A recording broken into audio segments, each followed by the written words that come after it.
Important question है, long question है। देखो, एक समांतर श्रेणी का पीवा पद 1/q, क्यूवा पद 1/p है, तो सिद्ध कीजिए पी क्यूवे पद का मान 1 है। क्वेश्चन नंबर 19 है बुक में ना। हाँ, दिया है। समांतर श्रेणी का पीवा पद क्या है? 1/q और क्यूवा पद 1/p। तो मानना पड़ेगा ना। माना प्रथम पद क्या है? प्रथम पद अपन क्या मान देते हैं? ए। माना प्रथम पद क्या है? ए है। सार्वंतर, सार्वंतर हम क्या मान दिए? डी है। अब देखो पता क्या करना है। पीवा पद क्या दिया है? 1/q दिया। पीवा पद, पीवा पद कितना है? 1/q है। एनवे पद का फॉर्मूला जानते हो, a plus n minus 1 into D. तो वैसे ही पीवा पद का formula a plus p minus 1 into D, ये हो गया हमारा 1/q। ये क्या हमारा? पीवा पद, क्योंकि एनवे पद का फॉर्मूला ये है, ए एन बराबर a plus n minus 1 into D. अब अगर एन, ये किसका फॉर्मूला है? एनवे पद का। अब इसी की जगह एन को हमें क्या बोल दिया है? पी है। तो a plus P minus 1 into D. समझ में आया? ए की जगह सिर्फ अपने को बोला है एन की जगह पी लो। क्लियर हुआ? इसको अपन क्या मानेंगे? Question first. वैसे ही और पीवा पद दे दिया 1/q, तो क्यूवा पद क्या दिया है? 1/p। तो अब पीवा पद लगाना पड़ेगा। क्यूवा पद a plus q minus 1 into में डी बराबर ये होगा हमारा 1/q। अरे सॉरी सॉरी, क्या है? 1/p। ये क्वेश्चन नंबर सेकेंड। अब देखो अपने को सिद्ध क्या करना है?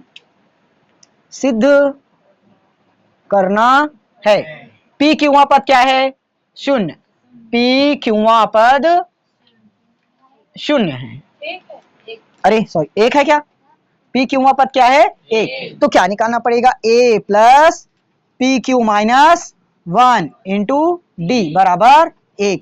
ये प्रूफ करके दिखाना है। समझ में आया कि नहीं आया क्वेश्चन? देखो, पीवा पद दे दिया है 1/q, तो पीवा पद 1/q। क्यूवा पद दिया है 1/p, तो अपने को क्या सिद्ध करना है? पी क्यूवा पद 1 है। तो जैसे पीवा पद मतलब p माइनस 1, क्यूवा पद मतलब q माइनस 1, तो p क्यूवा पद मतलब p q माइनस 1। क्लियर हुआ? यहां से अगर इसी की जगह बोल देता आरवे पद, तो r माइनस 1 करते, जो पद बोला है उसको माइनस करना। क्लियर हुआ यहां तक? इसका सामने का बनाते हैं। देखो, अब क्या क्या चाहिए अपने को? a का मान चाहिए, d का भी मान चाहिए। तो वो कैसे निकलेगा? अभी दो समीकरण है अपने पास, दोनों समीकरण से निकाल सकते हैं। देखो, a plus p minus 1 into D बराबर क्या है? 1/q। a plus q minus 1 into D बराबर क्या है? अगर मैं दोनों समीकरण को घटा दूं, क्या करेंगे? समीकरण 1 माइनस 2 घटाते हैं तो सब चिन्ह चेंज करते हो। यहाँ सामने में कुछ नहीं है तो क्या करना पड़ेगा? माइनस। इस प्लस का भी माइनस। अब ये चिन्ह चेंज मत कर देना, ये अलग है। इन दोनों को मिलाकर हमारा एक संख्या है, उसके सामने में प्लस है तो उसको माइनस करेंगे।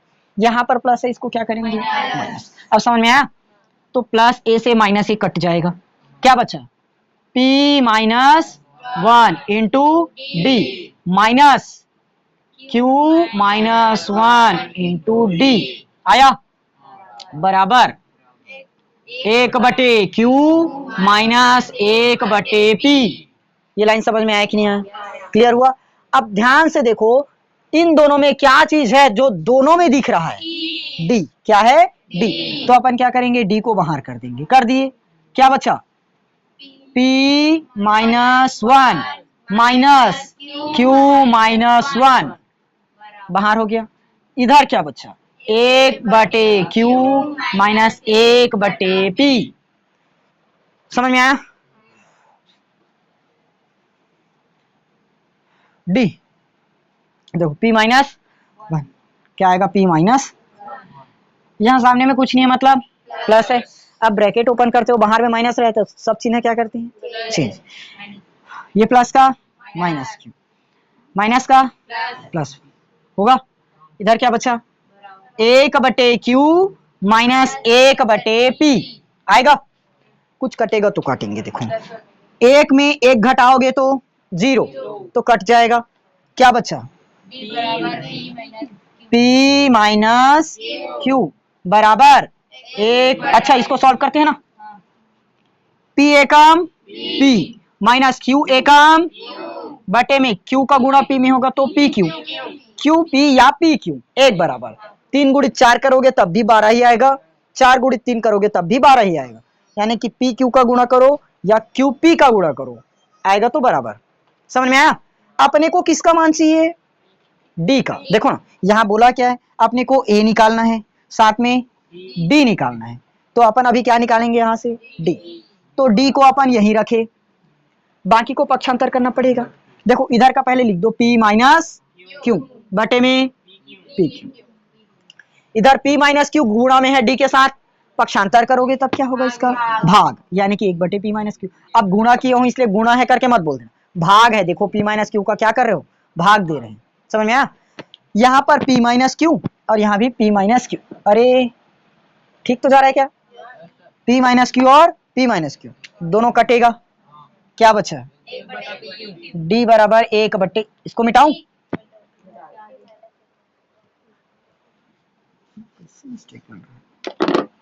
तो d बराबर क्या बचेगा अपना, ऊपर में 1 नीचे में pq, 1/pq। समझ में आया कि नहीं आया, d का मान निकल गया।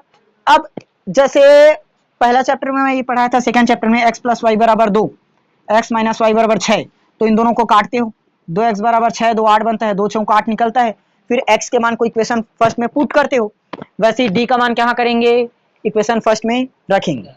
ये 1 और ये समीकरण 2, समीकरण 1 में रखोगे या समीकरण 2 में रखोगे, वहां से अपने को क्या प्राप्त होगा, a का।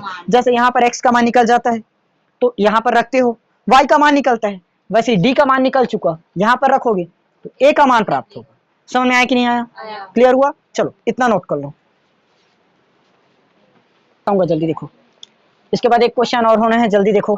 देखो d का मान पता चल गया, d के मान को क्या करेंगे, समीकरण 1 में रखोगे या फिर समीकरण 2 में रखेंगे।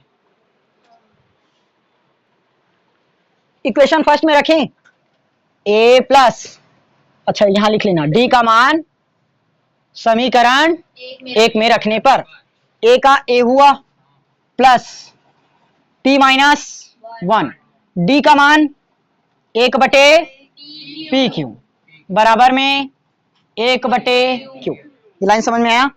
देखो a का a प्लस p का गुणा pq में करो, p का गुणा pq में, माइनस 1 का गुणा 1/pq, 1/q। ये लाइन समझ में आया ना, क्यों हुआ। अब देखो a प्लस p से p कटा, क्या बचा, 1/q माइनस 1/pq बराबर 1/q। क्लियर हुआ। p का गुणा 1/pq में किए, 1 का गुणा 1/pq में किए, क्लियर। अब किसका मान चाहिए अपने को, a का मान चाहिए। a सबको उधर भेजें, 1/q, ये माइनस सॉरी ये प्लस 1/q है, उधर जाएगा तो माइनस 1/q, माइनस 1/pq है, इधर आएगा तो प्लस 1/pq। क्लियर। ये प्लस 1/q और माइनस 1/q कट गया, तो a बराबर भी अपने को क्या मिला, 1/pq। ये लो a का मान पता चल गया और d का मान पता चल गया, दोनों का दोनों वैल्यू सेम है। a का मान कितना है, 1/pq, और d का मान भी कितना है, 1/pq। मिल गया, दो समीकरण को माने थे ना, ऐसे करो इसको इक्वेशन नंबर 3। क्लियर हुआ कि नहीं, समझ में आ गया। इधर का मिटा दूं,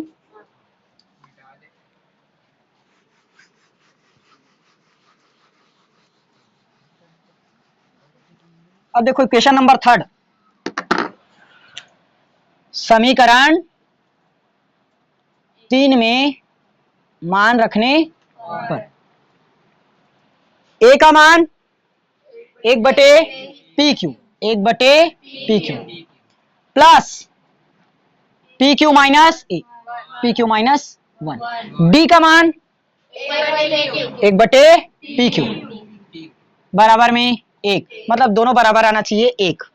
ठीक, तो ये हो गया हमारा 1/PQ प्लस PQ का गुणा किसमें होगा 1/PQ -1 इसका गुणा 1/PQ में बराबर 1 आया। तो देखो 1/PQ, PQ एकम PQ कटा, क्या बचा 1/, अरे खत्म, पूरा हो गया ना, कुछ नहीं बचा, 1 बचा, 1 आया। फिर क्या है माइनस 1 का गुणा 1/PQ में होगा, क्या बचेगा 1/PQ, फिर से प्लस 1/PQ और माइनस 1/Q कटा, क्या बचा 1, और उधर क्या है हमारा 1। तो देखो 1 बराबर 1 मिला कि नहीं मिला, तो लेफ्ट हैंड साइड बराबर राइट हैंड साइड, और यही प्रूव करना था।